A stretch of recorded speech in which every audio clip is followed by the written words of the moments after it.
আসসালামু আলাইকুম।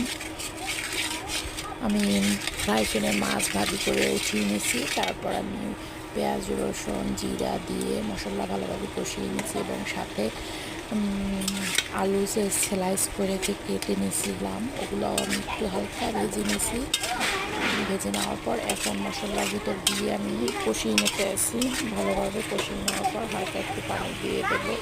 আসলে কি মাছ, আমার মনে হয় কি মাছের তরকারি বা যে কোনো মাছ কাঁচা রান্না করলে যেই স্বাদ আসে ওটা ভাজি করলে ওই স্বাদটা আসে না।